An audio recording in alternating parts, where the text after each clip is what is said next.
1 minute at 11:04.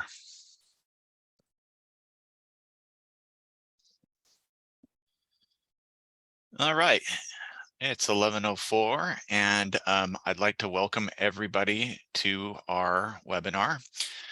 This is the business continuity and disaster planning for your businesses, both large and small. I've made considerations for both. First of all, a few housekeeping items. I would like everyone here to hold their questions till the Q&A session, because some of these topics are very vast and can send us down a rabbit hole pretty quickly. So please type your questions into the chat box or the Q&A box as you have them, and then we'll have a moderated session at the end of the webinar, and I will do my best to answer everything you've got. So a little bit about me. My name is Russ Vanover. I'm the Master Builders Association IT Director. I come to you with 20 years of experience with large and small organizations, both managing the IT and doing pretty much everything under the sun, including security. I hold the Microsoft Certified Systems Engineer certification, and I'm also a certified information systems security professional. Try saying that 5 times fast.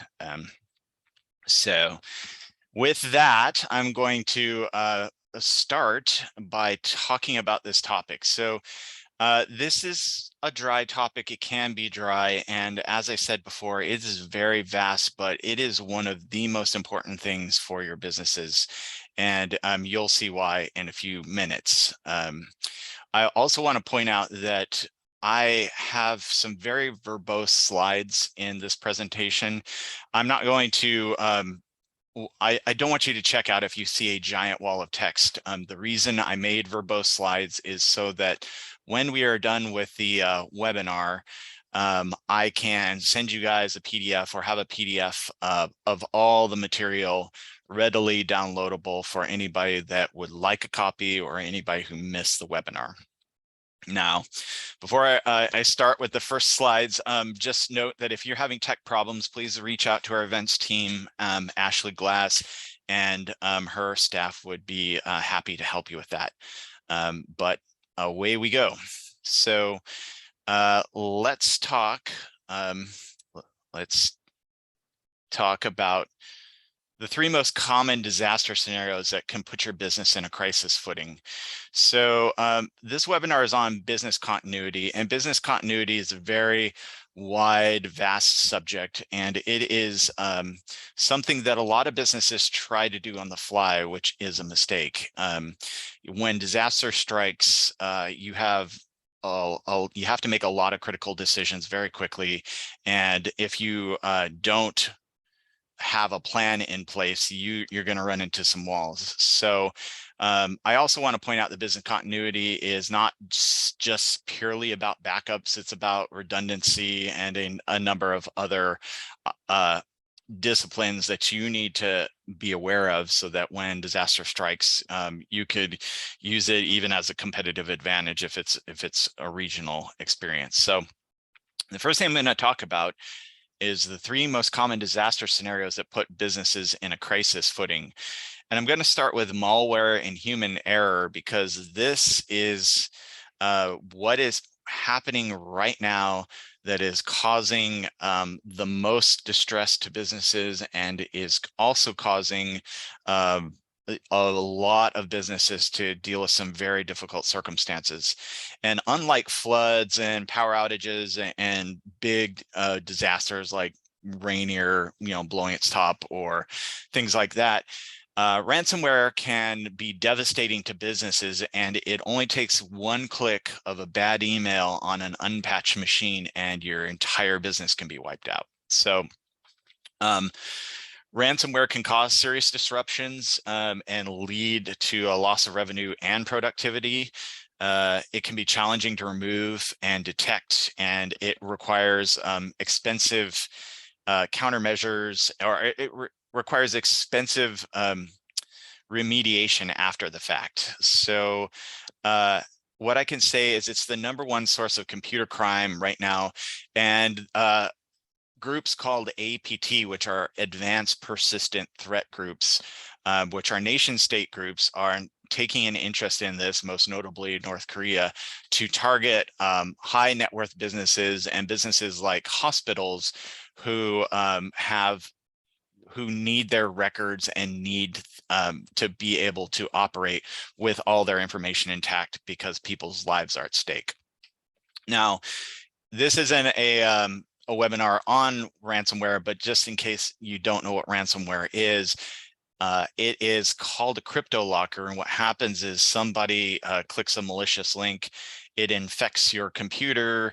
A lot of them will just lie in wait until the majority of computers are dormant. They will call out to your network to find other machines, and then they will replicate. That's kind of why they're called a virus. So it will spread to every unpatched machine on your network. And a lot of the new ransomware suites are actually set up to target backup systems, because really the only way to get out of a ransomware situation is to restore everything from backup. So the one thing I will say about this slide is employee training and awareness and patching of your machines to the latest operating system are the best way to prevent this from happening. There are also suites out there that you can get through your managed service provider or IT professionals. My favorite is called Huntress, Huntress. And Huntress is a software suite that puts something called a canary file on your PCs. And that canary file lives to be encrypted. So if you get a malware infection and it is a ransomware infection and it encrypts that particular canary file, then the canary will chirp back to the server and let your IT people know that there's a problem. A lot of times, if you catch these things quick, they can be taken care of pretty easily. But definitely talk with your IT professionals to figure out the best way to protect yourselves from these. So moving right along, the second most common disaster scenario is hardware power and failure. And I've got a bunch of statistics on here that show kind of the cost per incident. Studies find the cost per incident is about $27,000. And the other study I found that was very, very interesting was that 43% of all data loss is due to hardware failures. That's a pretty big number. And if you're a mid-sized business or a large business, the chances are that you have a building and you have on-site servers, and predicting power outages is almost impossible. So part of your inoculation from disaster, from power failures, comes from having redundant batteries for all your high dollar equipment and backups. Making sure you hire an electrician to kind of look at your building so that your circuits aren't overloaded and your wiring is spec'd for servers and high-end hardware. And then if you have brownouts or windstorms or ice storms, you really want to have your IT systems managers or people keep an eye on your on-site hardware, because as somebody who, we're kind of in a pretty, I wouldn't say a newer building here, but our building definitely does not have the most reliable electric system. And we have had, we've lost hardware just, from a windstorm. So it can happen, it happens often, and it causes a lot of damage, both in downtime and the replacement of equipment. So it is important that you take steps to mitigate power issues with your organization. Moving on to natural disasters. Now, this one, I think, is more important than it ever has been because of all the extreme weather events that we've been seeing lately. Forest fires, I don't know if you're in Seattle proper or around this area at the moment, but you're undoubtedly breathing our smoky air. And we've got the potential for, Rainier is a big one. Flooding and tsunamis if you're on the coast after an earthquake. I got a picture of a tornado in here, but it's a natural disaster, probably not relevant to this particular area. But I found a few interesting statistics on this. And the big one that I would like to illustrate here is that the top 3 industries most impacted by natural disaster are retail, construction, bolded, and manufacturing. A lot of this comes from fires at construction sites. It comes from, various damages from, hail, rain, fire. So there are ways to mitigate these kind of things that we'll talk about a little bit later in the webinar, like having redundant sites, hot sites, cold sites, having really good backups. And also, we're going to talk a little bit later about supply chain disruption. This last bullet point is also interesting because the most common type of disaster leading to business bankruptcies is a flood. And we all know that, if you're near a river here, or, I live in Renton, and I remember one time even, downtown Renton proper had some pretty good flooding. So if you're in a floodplain, we need to talk about redundant systems, keeping, electrical servers on 2nd or 3rd floors, and, making sure that your insurance is in check. So we're going to move along to business continuity. I have this very cliche saying here, but as far as anything in my professional career, failure to plan is planning to fail. That is pretty much the golden rule when it comes to business continuity. And I'd like to share with you 4 misconceptions about business continuity and business continuity planning. So misconception number 1, and this one's very common, are people will know what to do in an emergency. So even the best employees can't be expected to know what to do when a disaster strikes, and leaving each to respond in his or her own way only adds to the confusion of the event. So having a well-documented business continuity plan in advance and training your employees to follow it gets everybody on the same page, helping to ensure an organized, safe, and timely recovery. Now, if you've dealt with any kind of IT mishap, even little ones, you'll notice that a lot of people have a tendency to just freak out. And in the event of ransomware or data breaches or, other IT kind of scaled events, panicking in those situations can cause your damage to expand exponentially. And that leads us to the second misconception. We have insurance to cover our losses. Well, I wanted to point out that insurance alone is not a business continuity strategy. While proper coverage is significant and an important part of the plan, it may not fully cover a lot of the damages from an event, like the loss of customers or loss of market share or setbacks in development and release of new products, or, construction related delays because you've lost data, of your vendors or your supply chain stuff. So a lot of people that I've worked with professionally were just like, why do I need to do that? I'm insured. And yeah, you can get a lump sum of money if your policy is written correctly, and it can kind of brunt the initial loss, but try rebuilding everything from scratch, and you'll find out pretty quickly that that check is anemic compared to your losses, your actual tangible losses. Misconception number 3, we don't have time to develop a business continuity plan. Now, this one's difficult to riff on because there is a science to business continuity, and I am going to recommend on the next slide that if you can hire a professional and you have the assets you need to protect, a large amount, or you have a vast sprawling organization, it is imperative that you take this bullet point seriously and you not only spend the time, but you hire a professional.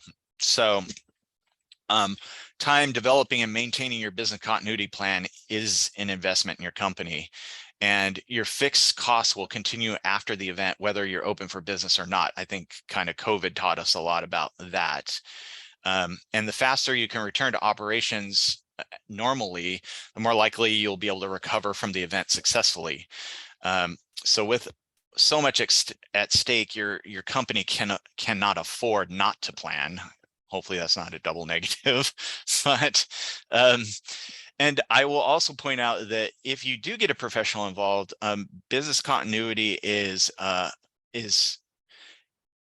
very wide depth and breadth of things that you need to do. You need coordination from all your teams. You need buy-in from all your teams. You need your teams to identify key assets that you want to save or preserve. You need a risk-benefit analysis. So there's a whole science to it that I will touch on a little bit later in the webinar. But needless to say that if you've got a lot of assets, then you definitely should hire a professional. If you don't have a lot of assets and you are a smaller business, I recommend that you take a crack at it yourself, and then you run it by someone like me who has experience in putting the plans together, or hire a consultant to look at what you've created and kind of point out some blind spots. Okay. Last but not least, misconception number 4, business continuity and disaster planning are the same. Disaster recovery is kind of a reactive plan for responding after an event. It deals with the safety and restoration of critical personnel, locations, and operational procedures after a disaster, and it's part of a business continuity plan. So like I was just riffing on a bit, the business continuity plans they can be pretty in-depth when you get into it. So I'm going to take a quick breath there before we move on to the next one, how to create a plan, and just say, I know this is a lot of information. We are going to have this PDF available for you guys to read over. And as with all my webinars, and if you are a member for the Master Builders Association, I am happy to be a resource to help you answer any questions you might have after the fact. And with that, we're going to look at how to create a plan.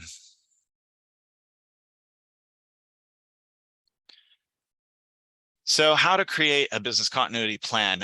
As I mentioned in the previous slide, the first thing you need to do is figure out whether or not you need to hire an expert. If you have a large, complicated organization, or a very high net worth, or multiple offices, it would behoove you to spend the money to hire an expert. This is a widely collaborative process, and one of the certifications I have, the CISSP that I mentioned in the introduction, goes into the intricacies of business continuity planning, and there's a lot. It's a science. So when in doubt, hire an expert. The first thing after that is to kind of identify potential disruptions and risks to your business and key stakeholders. You're going to want to, for phase 1, initiate everything and start writing this stuff down. So the first phase of it, you're going to create a business impact analysis, and that's going to identify your potential disruptors and key stakeholders. It's going to identify the stakeholders so you know how to train them to react to the event.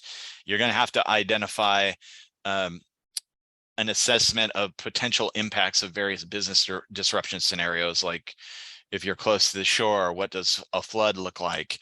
If you're kind of a low budget IT shop and you have older hardware, what's the probability you're going to get ransomware? Earthquake, that's one I should have mentioned earlier. What happens if your building becomes condemned because an earthquake knocked it off its foundation? So these are the scenarios you need to sit down and write it down. Then you need to create a plan for backup and recovery of critical systems and data, as well as defining what are critical systems and data.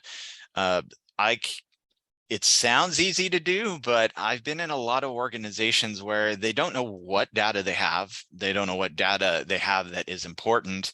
And they just know that if this software suite or that software suite ceases to work, then there are going to be problems. So it is very important that you not only take an assessment of all your internal software and an assessment of hardware assets, you've got to figure out what is the bare minimum you need to get your business back and running. And I'm going to offer some suggestions in the next slide, but it's really important that you create a baseline. Like, say, if a fire or an earthquake wiped out your entire business, what would be the minimum thing you needed to continue working and continue recovering through a recovery phase? And that is really your main focal point for doing this. After you figure that out, you're going to have to create a plan for redundant systems. Let's get this centered again. You're going to have to consider a way to communicate to the public, employees, and media for different scenarios. This is an interesting one, and I've run into this situation several times in the past 10 years. But if somebody gets into your system, like a hacker, how are you going to communicate that to the public if you have they have your customers' data? How are you going to tell your employees about that if their personally identifying information got stolen? How are you going to tell the media that? You're going to have a media plan. Say they've grabbed your entire email server's database and they're going to try to dig up dirt to extort you with. So one of the things you have to consider for business continuity is ways to communicate what has happened with the general public. And for this bullet point, I generally suggest that you get your lawyer involved, because saying things incorrectly can have legal liability. Also, the omission of saying things can also give you legal liability. So on that bullet point, definitely would advise you to get a lawyer involved. And then last but not least, and this one gets swept under the rug a lot, and I kind of live, eat, and breathe this stuff, and I'm still guilty of this, but test your plan regularly to ensure it's effective. For myself, I have to make sure my backup systems are working constantly. So once a quarter, I perform a granular restore on a minor file. And then once a quarter, I also knock down a server and see how fast I can restore it. Those are just examples of it, but you're going to have to test your team, the training that you do, maybe a pop quiz, or maybe a fun little way to gamify it to keep it in their mind, because you can't plan for everything. But if you plan for the most likely threat scenarios and everybody's on the same page, not only are you going to get back on your feet faster, but in the case of a wide area event locally, it could also be a competitive advantage. If you're the first back to the market, or if you're the only one functioning in a certain marketplace, that could be a boon for you. So take a little pause there. This was my most verbose slide, just wall of text. This is kind of the meat and potatoes of the webinar, but there are a few things I'm going to touch on in the next couple slides. So and that is strategy. So I'm focusing primarily on backup strategies in this part of the webinar because all the input that I've received from people that come to me for advice, it's usually confusion about backup systems. The administrative stuff, the identifying of assets, the creation of plans to train employees, and disaster plans and other considerations, which I have a slide on, are generally stuff that's better tackled administratively, and it's very variable. But this is almost universal, and this is something that you should be knowledgeable of, because if you've got this down, then you're going to sleep a lot better at night if you're a business owner. So let me go back a slide here. There are two types of backup strategies I'm going to be talking about: redundant on-site, off-site physical backups, and hybrid backups, which are a combination of on-location servers and the cloud, and then purely cloud-based backup strategies. There are pros and cons to each of them, and that's what we're going to go into the next slide. So what is a physical and hybrid backup server setup? So generally speaking, I'm not going to kind of describe what the scenario looks like. You will have a server on site, and that server is primarily responsible for storing your data and creating a space for people to put their data. And then you will have another server that acts as a backup server that will not only create a redundancy on site, but it will also, the hybrid part of this is it will send these backups offline or to another site. And the purpose of this is the software will allow you granular daily backups and restore of normal files that your people work on. And so, Holly from accounting, she deletes a PowerPoint right before her presentation. If you have a daily incremental backup, you can restore that.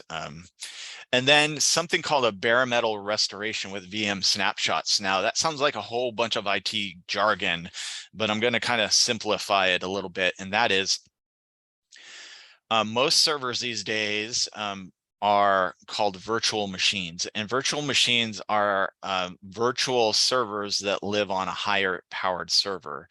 And you can think of it kind of as like taking a picture of a server and having it be a fully functioning server, but it doesn't require its own hardware. Back in the day, you had to have a server for your domain controller, and you had to have an email server, and you had to have a SharePoint server, and you had to have a backup server. So it was like you had a physical machine for each one of these jobs, for lack of a better word. Today, we have something called virtualization, where you, to give you an example of our setup here, we have a server, a very, very strong, powerful server with a lot of computational power and a lot of memory. And on that server lives virtual copies of these servers that I just explained, and they all live on one server. So I don't need physical hardware for each server that I have.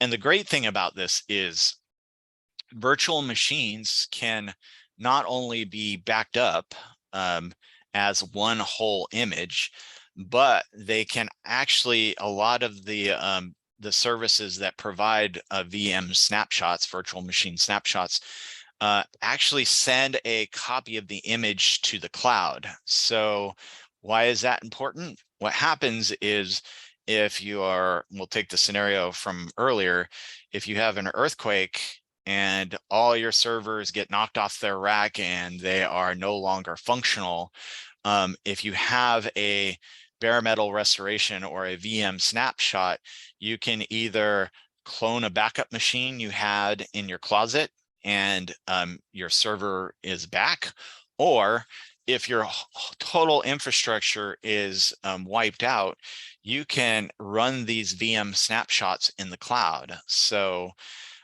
you put it on Azure or you put it on AWS, and you simply say, you know, the physical hardware for the server is lost, but we still need the functionality of the server.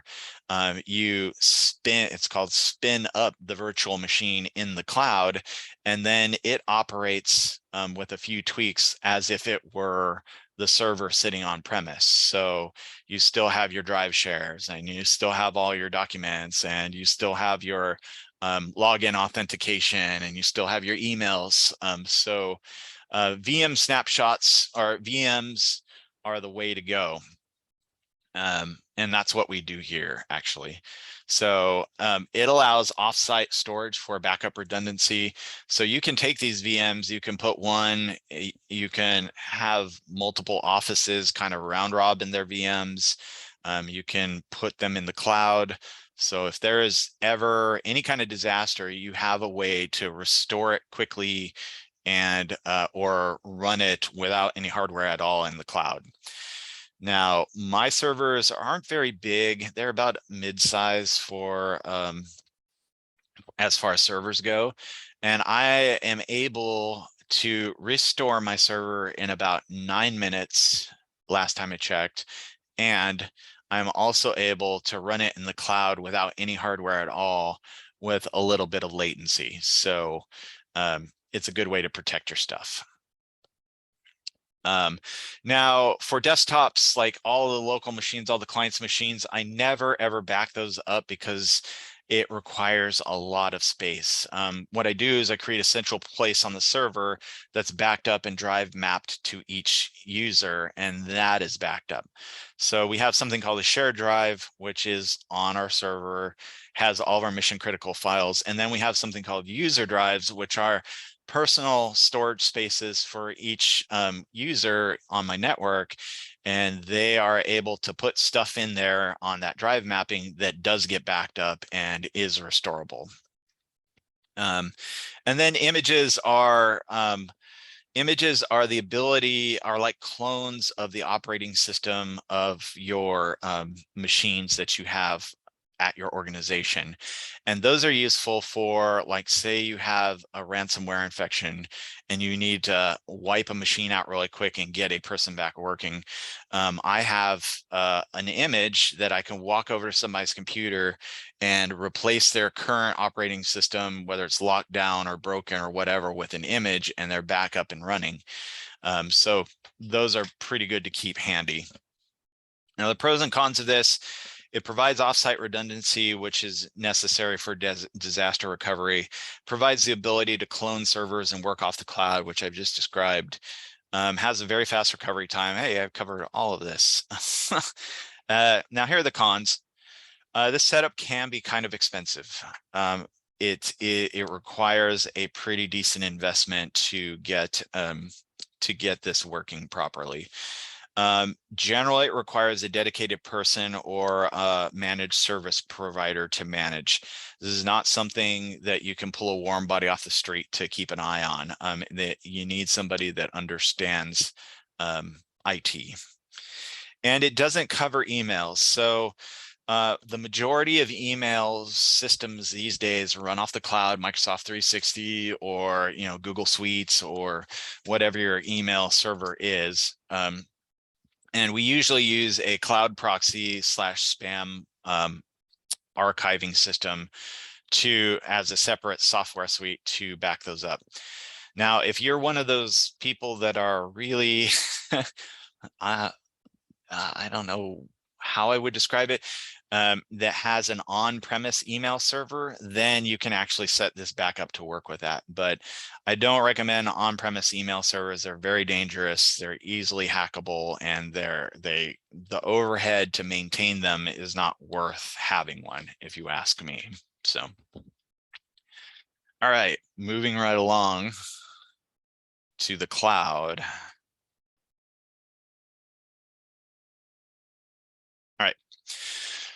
So I do a lot of work with nonprofits, kind of low budget groups that don't have a lot of resources, and in a lot of cases they don't have even a server on their with their businesses. And for low budget, small to mid-sized businesses, I generally recommend that you use the cloud to back all your stuff up. Now, it does take a little bit to get set up. I have some examples of vendors here. I'm fairly certain most of us have had exposure to Office 365. You can set up OneDrive and SharePoint to store all of your files, all your documents, and store all your pictures. And same goes for Google Cloud. Veeam is the software that I was just talking about that allows for a hybrid on-site, off-site, but you can use that purely for cloud using Amazon Web Services or Azure as a backend. There's also Dropbox and Box, which are basically cloud drives where you can organize your files. And iDrive and Carbonite, I don't necessarily recommend, but those are more for kind of like personal backup. Now, these are very cost effective. So the price you'll pay for a medium-sized server, keeping it redundant, paying for Veeam and for virtualization and storage of virtualization can be pretty expensive. So just to get to that is probably going to be far and away more expensive than an ongoing cost of storing your stuff in the cloud. So it's a very cost-effective approach. It also offers a variety of ways of saving, annotating, and restoring documents. You know, in this super interconnected world we live in, and all these remote workers and extra vendors and things like that, having your stuff live in the cloud, it makes it very easy to send and receive files, to store files. And if you turn on automatic backups, you just never have to worry about it, because Microsoft is not going to get hit with a ransomware infection. And if they do, they are so backed up 5 ways to the moon that I would bet you would never have to worry about that. It offers a secure way to share documents with other people. This is a really great feature of both Dropbox and what we use, Box. You can set up a branded portal, and if you're sending a lot of documents out, you can send password protected documents to people in a way that is very manageable. And you can automate it to organize. And that is important because I will jump to the first con here, and that is it's difficult to keep organized. So you're going to find these cloud systems are piecemeal, right? So you have OneDrive that stores all your Office documents, but you know, the file management on OneDrive is such that maybe you want to store your pictures on Dropbox or Box, and maybe, you know, you use Google Cloud or Google Drive as well when you're interacting with vendors. You can see just by the sheer number of pretty common cloud providers that this can become a tangled mess very quickly. It is pretty difficult to keep organized. So I recommend that before you even consider moving to a system like this, that you sit down and you write down a strict file hierarchy. And what that looks like here on our premise is I have a folder for every department, and then every department, I'll allow them to organize the folders underneath that parent folder any way they want to keep their team you know, working. But the big problem is that cost scales with the amount of file size. So we're all used to Gmail or even Netflix. It's just bottomless content. My wife, she never deletes anything ever, right? And text messages, like she's got an 8 GB text message database on her phone, and she's got just files everywhere. And cost in a cloud-based business system scales with the amount of size that you use. So over the long run, this can turn into a pretty expensive endeavor. So you need somebody that not only keeps things organized, but will say every file that's over 5 years old, we're going to pull it off the cloud and we're going to stick it on a hard drive and we're going to put it in a desk drawer somewhere. As long as that's not a mission critical file that you need to have redundant. And if it is, you can make multiple copies on a hard drive and stick them in different places. But the point is they need to be managed. If you don't manage them, then your cost is going to scale, and that's not a great thing.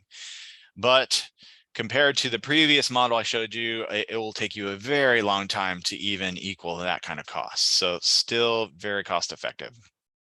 The last 2 points I'll say, it's generally per user licensing model. So Box is particularly annoying for me because it also requires a license for people who you share files with or you share access with. So this is something that you need to keep in mind when you're deciding on a suite or you're rolling out a suite.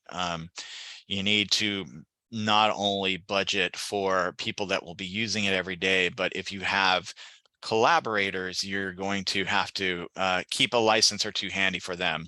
And that's what I do. I keep a couple extra licenses, and as soon as somebody isn't using that license or no longer needs access to those documents, I shift it to somewhere else, or I leave it free so there's one available when I need it. And then the last bullet point here, files don't save by default, is an Office 365 thing.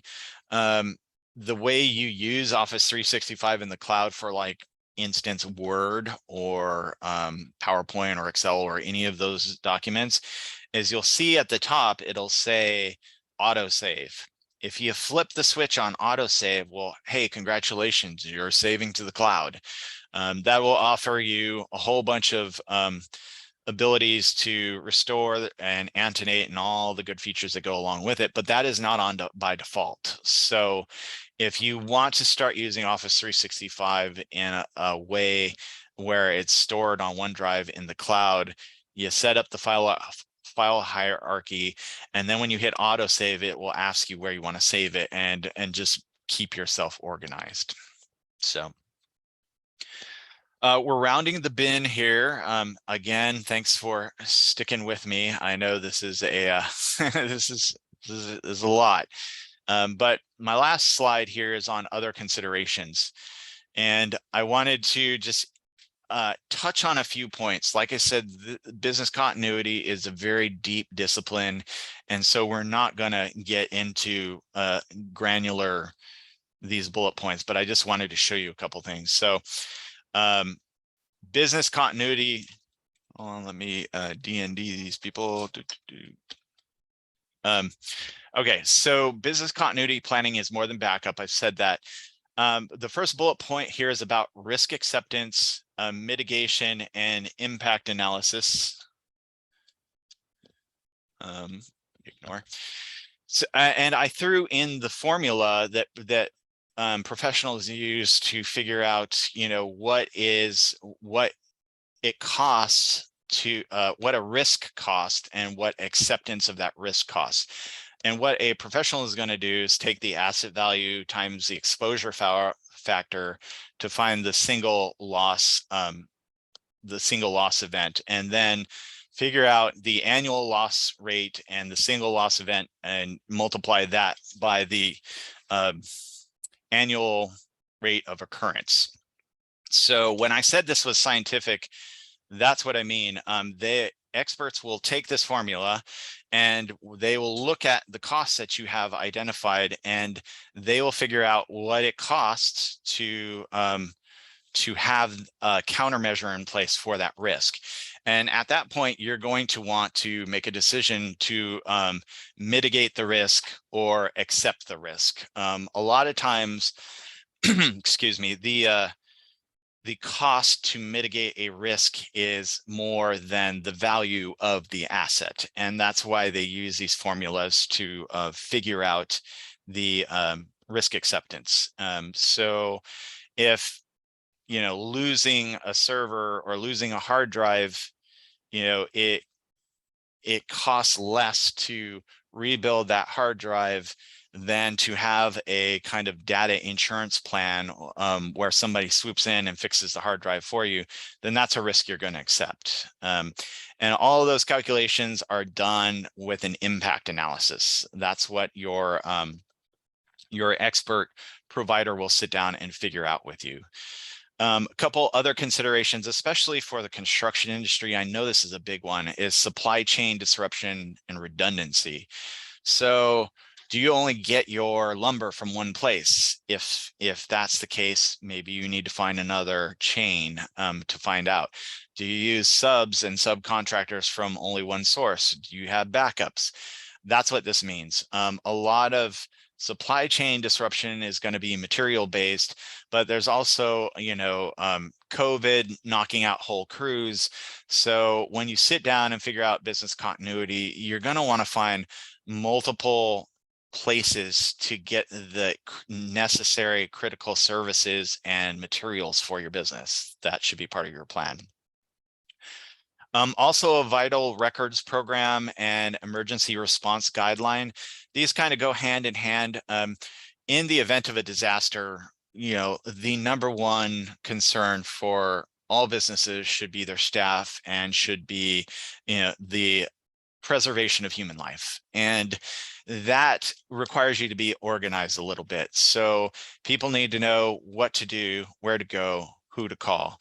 They need to know, say so-and-so in accounting has a heart condition, having an HR department or a person on staff that understands the risks that certain people can have and has that in a ready-made cheat sheet is also part of business continuity for disasters.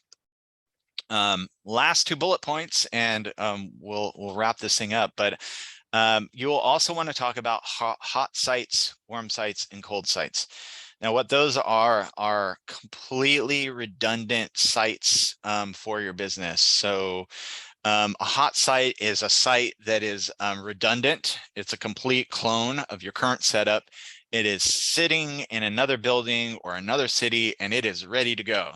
Disaster strikes here, you're up and running in business the very, that week as you move all your staff to a different site. Warm sites are sites that you maybe share space with another business. Maybe you have a conglomerate you're a part of, and this is simply either a business partner or another space that has all the necessary equipment that you need that you can adapt to when you spin your servers up in the cloud and you need people to go and work. And that is something that you have to take consideration for. And then cold sites are pretty much just like spaces, like say you're a member of the Master Builders Association and you have 5 staff and your building burns down overnight. Well, we are more than happy to host your people on site here. We'll take our phone room and we will throw your laptops up in there. I'll make a nice little virtual network. You'll spin your server up in the cloud, and then you can start working again while you get your fire under control. And that's an example of a cold site. It's a site that is not set up for your business specifically, but it's a site that you could go to and get back to business quickly. And these are all part of your business continuity plan. The last bullet point here is testing and maintenance. It is really easy to get complacent, and it is really easy to, even if you go the extra mile and you put in a huge amount of effort to get your plan all ironed out, and everybody's on the same page and everybody knows what to do and your systems are in place and you feel good about it, you need to test it. And you need to test it often because, like I said, chaos happens when bad things happen and people falter a little bit. So keeping it foremost in the mind of the people that are going to help you mitigate those disasters and maintaining the systems that will help them mitigate the disasters are things you should practice. I practice, mission critical stuff quarterly, and I have ongoing training for the people here to kind of help me get along in the event of a disaster. And I also have a managed service provider that has my backups offsite and that I can collaborate with to set up a warm or cold site if I need to. And that's it. So I do thank you for your time and your attention. I said it multiple times. I know this is a lot. This is not easy stuff, but if you take your time and you cover what you can, it does not have to be perfect. When disaster strikes, you are going to be way ahead of the game and you're going to have fewer gray hairs and probably sleep better at night. So that is my webinar. I'm going to open up the floor right now to questions. If you have any questions, please put them in the chat. And let's see, Ashley, are you there? Hi, Russ. It doesn't look like at this moment we have any questions, but we can give everyone just a minute or so. If they have any, you're welcome to put them into the chat box or in the question and answer box. And both Russ and I will be monitoring those. So feel free to type those in and we will get those questions answered. Okay, while we're giving you guys a few minutes, if you have any questions, that's great. If not, always remember you can shoot me a quick email. I'm very open to that. And then before I answer, it looks like I have the first question here from Laura, which I will answer in just a moment. I'm going to give a plug for my next webinar, which I am super excited about. And I guarantee if you don't leave the webinar with your jaw on the floor, then I'm going to give you your money back, which it's a free webinar, but it's using artificial intelligence tools to quickly generate content for your business. So I'm going to show you how to use artificial intelligence to create tens of thousands of dollars worth of copy and creative assets that you can turn around and readily use. I'm going to show you how to use the AI avatar to create presentations, as well as automate blog posts and captioning and a whole number of other things. So I'm very excited about that one, and it will be much more interesting than business continuity. So Laura has a question. As far as Microsoft 360 or Dropbox and the like, do I have a favorite? So I'm a Microsoft guy. I really love Microsoft's tools and how they're integrated, especially with Teams. I really only use Dropbox or Box as kind of a dumb repository for very large files. So if you have like a marketing team that has a lot of pictures and things of that nature, videos and creative assets, I generally have them on a Dropbox. But for my team, Microsoft 360 is integrated. It has Teams, it has OneDrive, it has a whole number of collaborative tools that makes it an amazing suite. And getting space on OneDrive is pretty comparative to space on others, but you have a whole lot more perks. Now, I'll give you the one downside to Office 365 that I'm hoping they will fix, and that is file searching. So you'll notice when you put a whole bunch of files on OneDrive that you'll have a little caption when you open up the hierarchy that says open in SharePoint. If you click the Open in SharePoint button, it will give you a robust search that will work pretty decently. But if you are just looking at the file hierarchy in OneDrive and you go in and you type the name of a file that's a couple levels deep, it's going to have trouble finding it. But other than that minor complaint, I'd say Microsoft 365 all the way. Set up your file hierarchy on OneDrive, connect everybody to OneDrive, and then instruct them to use the autosave function on all their mission critical documents and give them a place to put those documents. And you'll find that over time it'll grow, but if you organize it right off the bat, it will fill out very nicely. It also integrates with Teams, so you can save chats, you can have collaborative meeting, record those, have them saved into specific places. When it's set up very nicely, it's probably the best on the market, if you ask me. Thank you for your question. I appreciate it. Anyone else? All right. Well, again, I appreciate your time. I will create a slide deck after this presentation and give that to Ashley for her to disseminate. And we are also recording this webinar, so if you need to go back and kind of listen to some of the things I've said, that will also be available. And with that, I'm going to thank everybody for their time and hope to see you at the next one.